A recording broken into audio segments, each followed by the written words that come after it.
विज्ञान के बारे में जानेंगे हम लोग, और इसी क्रम में हम लोग सबसे पहले भौतिकी विज्ञान का अध्ययन करेंगे।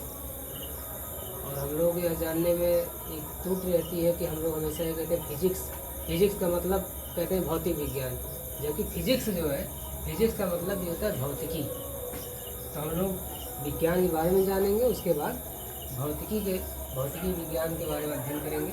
तो सबसे पहले हम लोग यह जानेंगे विज्ञान क्या होता है। विज्ञान को इंग्लिश में साइंस कहते हैं, और साइंस शब्द की उत्पत्ति सिंटिया से हुई है, जो कि एक लैटिन शब्द है।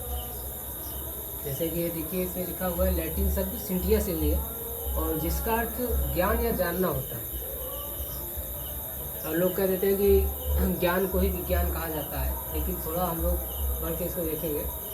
हमारे इस भौतिक जगत में जो कुछ भी घटित हो रहा है, उसका तर्कबद्ध, तार्किक और क्रमबद्ध एवं व्यवस्थित तरीके से अध्ययन ही विज्ञान कहलाता है। फिर बात आती है विज्ञान की शाखाओं के बारे में। विज्ञान की मुख्यतः 2 शाखाएं हैं, प्राकृतिक विज्ञान नेचुरल साइंस, भौतिकी विज्ञान फिजिकल साइंस। फिजिकल साइंस प्राकृतिक विज्ञान की भी 2 शाखाएं, वनस्पति विज्ञान बॉटनी, जंतु विज्ञान जूलॉजी।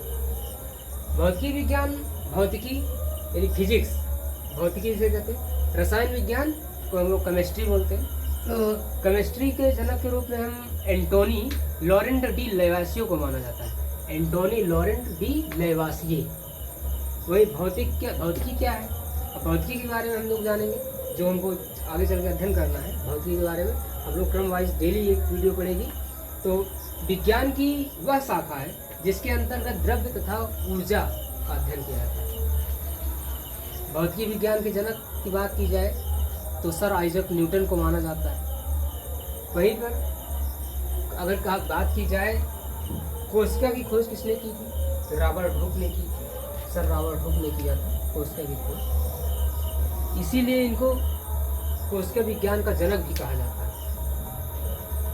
फिर और एक बात यह भी उठती है कि विज्ञान के जनक कौन है। तो विज्ञान के जनक की बात की जाए तो आधुनिक विज्ञान के जनक गैलीलियो गैलीली को माना जाता है, जिन्होंने वैज्ञानिक तरीके से प्रायोगिक रूप में सिद्धांत को अपनाया। वही भारतीय संदर्भ में देखा जाए तो जगदीश चंद्र बोस जी को हम लोग आधुनिक विज्ञान का जनक मानते हैं, क्योंकि उन्होंने रेडियो तरंगों के बारे में बताया, और सबसे उनका जो मुख्य अहम भूमिका थी, क्रिप्टोग्राफ नामक यंत्र का आविष्कार किया, जो एक घड़ी के आकार का यंत्र होता है। और क्रिप्टोग्राफ से ही हम लोग पौधों के वृद्धि एवं विकास का अध्ययन किया जाता है, उसके बारे में जानकारी मिलती है।